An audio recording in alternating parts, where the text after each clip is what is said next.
Hey, Tyrone, it's Vince. We're on the air. We're live on the air. It's nice to speak to you. Nice to talk to you too, Vince. Appreciate it. Yeah, so we'll get right into it. We'll get right into it. Just tell me about this, the one when you were a kid and you saw this weird thing in the sky. So it was interesting. Me and a friend of mine who lived across the street from me at the time. There was a party going on at the house. I had to be about 7 at the time, and I think he was 6. And there's a party going on inside the house, and we're outside, like playing, right? And we're messing around and doing whatever. And then we look up, like into the skyline, and we see this thing floating there, but it's moving, right? But there was no wind, but it was moving, and it started moving toward us, like in a downward angle of about 45 degrees. And as it kept getting closer, he had hedges around his house, right? I know a lot of people don't have hedges anymore, but he had hedges around his house. And the hedges were about 6 feet high, 8 feet high. So when the thing came down, it came down and glided just over the hedges. And it was like a ball with glowing dots circling around it. Right? Glowing? Glowing? What? Well, just describe the object again. It was like it was a circular object with green dots glowing and floating around it, in an ununiform pattern. They were just zooming around this thing. About how big would you say this thing was? What size? What could you compare it to? I would compare it to the size of maybe a basketball. A basketball with smaller circles circling it? Yes, yeah. And it had to be like 8 to 10 circling it. Yeah. Oh, almost like an atom. Yeah, the best thing I can say is it looks like an atom, something you would see in high school. So what we did is we ran inside to get some of the adults to come outside and see this thing, and they wouldn't come outside. They wouldn't. We kept saying, come check this out. This is weird. This is really weird. And then we run back outside, and it's still there. Then we run back inside and be like, come on, come check this out.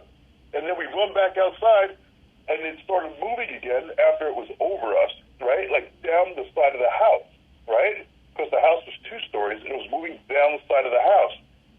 And we ran back inside a third time and told them it's moving and it's going to the backyard. And nobody paid attention to us, and nobody came outside.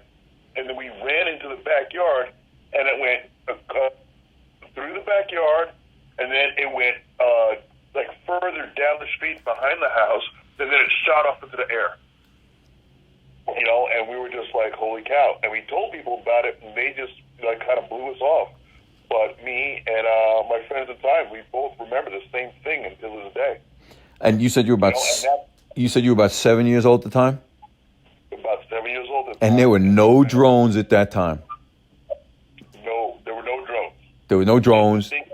They probably didn't even have remote control airplanes at that time. I think they had remote control airplanes, but this was not an airplane. I know what an airplane looks like. But I'm saying I don't think they had anything that could do that, what you saw at that time, technologically, as like a toy or something. I sincerely believe that was not a man-made object in any way, or how it was. It was almost like if it was say if it was like a balloon or something like that. How would it come down to like the level of say 8 feet or 10 feet, and then as it moved down the street, if there was wind, shoot off into the sky? It just took off. So when you said it was at a height at some point of just 8 feet above the ground? Yes. That's it was over us. It was like over where we were. We're just 2 little kids sitting there, and that's how close it got to us. Yeah, that 8 feet is really, really low. You said about the size of a basketball. And was this in the day or night? This was during the day. It was like the middle of the day. Middle of the day, sun's out, whatever. Yep, sun's out, but I guess it's one of those things that the adults didn't pay attention to us, and there was nobody else outside except us, And then who believes a bunch of little kids, at least this is what I got out of it, at that age, coming in to make up some kind of story. You know, it's like, And so from the as soon as you first saw it, from the first second you first saw it till you guys couldn't see it anymore, how long did that take? I would say maybe 15 minutes. Oh wow! So that thing was around there for a while. Well, see, because like we saw it come down toward us, right? And we're sitting there just looking, you know, and it came down toward us, and it was slowly moving from the front yard to the backyard, right? And then we kept going inside trying to get people to come outside. And once we realized they weren't paying attention, it's still moving, and we go back outside, and it's still there, moving, you know, in its same trajectory, right? And then finally, when we gave up, we just sat there and just kept watching it, you know, and until it took off into the air. Did it at any point you see it just hover, like not move, just be in the air, just be above the ground? No, at no point. It always kept moving, but at no point did it hover. Gotcha. And as it went down the street and then up back into the air. Yes, up back, like way up into the air where we couldn't see it anymore. Right. We sat there watching it until it disappeared. It wasn't just something that was 8 feet above the ground that was constantly moving along at 8 feet above the ground. Right. It didn't stay at 8 feet. It was 8 feet until it got, I guess, about, I don't know, about 50 yards away from us because we couldn't go any further. And then it started going back up into the air until it shot off. You know, and it just zipped away. It did zip away. You like saw it, like it didn't just like float away. It took off. Yes, it did seem to take off from some type of propulsion, we'll say. But fast. Yes. Gotcha. Excuse me. That's Yeah, cool. fast. That's cool. And you, like you said, you still remember it vivid to this day. Yes. And that was the other guy. that was like what, 50 years ago? No, well, 45. About 4 years ago, we'll say. Yeah. And yeah, vivid memory. And we both remember it the same way. Like our stories haven't differentiated between the two of us over time. Like I know people say that, you know, stories change as time goes on, but you know, you could ask them and they would say they give you the same story that I got. Yeah. No, I hear you. You know, and that's how I know it's like not something that I dreamed of or not something that, you know, that I'm making more fanciful, you know, as I get older. You know, Right. it's, Embellish the hell out of it. Right, it's one of the more weird experiences that have happened in my life. You know, that you know, just something's going on. I don't know everything, but that is weird. Right. So would you say to yourself, if you saw something like that, would you say, okay, I'm convinced that they're UFOs, or that's not, that you need more than that? My personal belief, I think, you know what, I've thought this over and was talking with like some other people. I'm thinking that there's maybe not so much as space travel as there is dimensional travel. I would more feel inclined to believe that there's dimensional travel versus spatial travel, because if somebody has a technology to fly billions of miles, why would they just fly here and like look at you? You know, why would they not do something more? Where some beings who are dimensional, maybe the only thing they can do is see us. So would you go so so? far as to say that you definitely believe in your heart, like you know in your heart that there's something else besides just this existence, skin and flesh, or no, that like that's it? When you die, there's nothing, there's nothing else. I tend to believe that when you're dead, you're dead. You know, and that makes me want to make the most of the life I live now. You know what? And if I'm wrong, hopefully I'll be pleasantly surprised. But if not, hey, I'm gonna do the best I can with the day with what I'm living now. So would you say that that's the only thing that you saw or experienced in your lifetime that was like, you know, something along those lines, like a UFO or a ghost, or you know, a message from beyond, you know, just something like that? Let's see. I had one weird experience I had growing up was I was what do you call it? I had a truck, a 4x4 truck, and I was driving one evening. It was late at night, and it was a lifted truck too.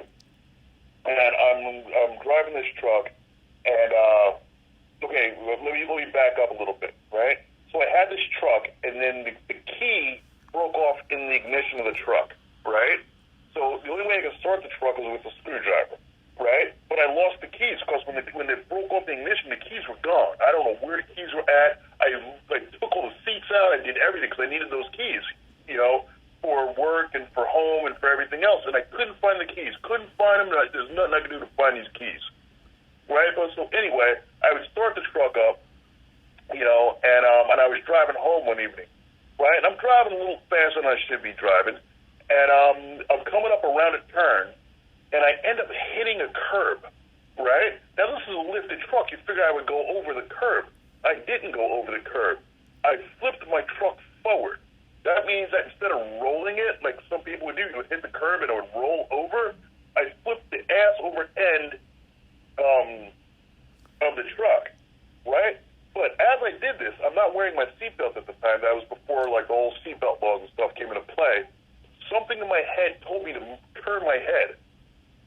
And so instead of the roof crushing me, like crushing my head and hitting my neck and so on, I turned my head so that my shoulder hit the sunroof.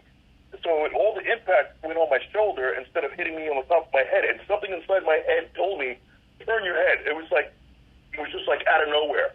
And I turned my head, and then my shoulder smashed into the sunroof, right, which had broke it. And then the next thing that came out? My keys fell right next to me. I was just like, oh. How long were those things missing for? They had to be missing for 3 months. Shit. And then dropped right next to me, and I was just like, I would swear, but I figured that I shouldn't. But I was just like, holy freaking cow. That's great. That's like right out of a movie. But let me ask you something. When you said something said turn your head, would you go so far as to say you heard like a voice or, do you think you're just coordinated enough? Some people are very coordinated, with sports and moving and stuff, and they just, move their body just instinctively, No. Something literally told me to move my head.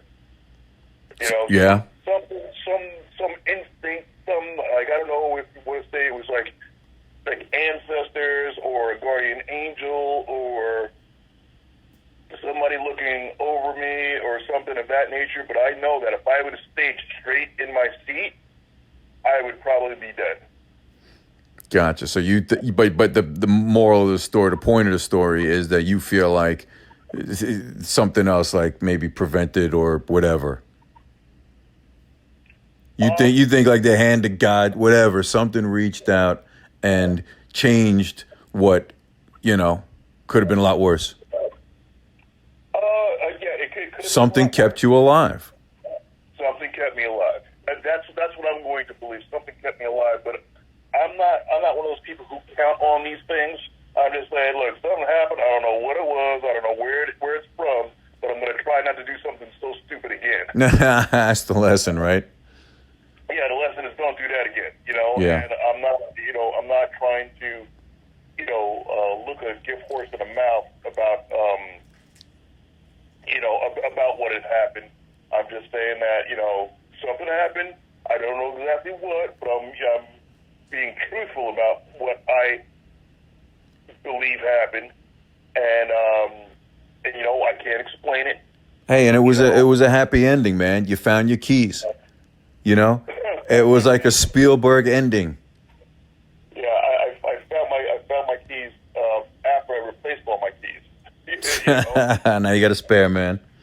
Yeah, now I got a spare, and so I was just like, wow. Yeah. That's interesting. Yeah, man. It's strange, man. But that's hey, good story. But I want to thank you for sharing, man. Is there anything else that stands out in your mind? That's like any sightings, anything like that, ghosts? You know what? I would have to think about it. Let me ask you something. I thought there was one that. Oh, now I remember. Yeah, you told me about one. It might have been a different guest that I was interviewing, but it was something about a friend's house that a bunch of friends wound up renting a house together, and like one or two of them thought it was haunted, and like had some weird experiences over there. Was that not you? Well, it wasn't me. No, okay. I got to find that guest and get those stories. Anyway, so listen, man. Thanks so much. Appreciate it. The audience is going to love the show. And hey, if anything ever, comes up and you want to talk to us again, anytime, free invite back. Thank you very much. I appreciate you inviting me on. All right, then. Talk to you soon. Bye. All right. Take care. Bye.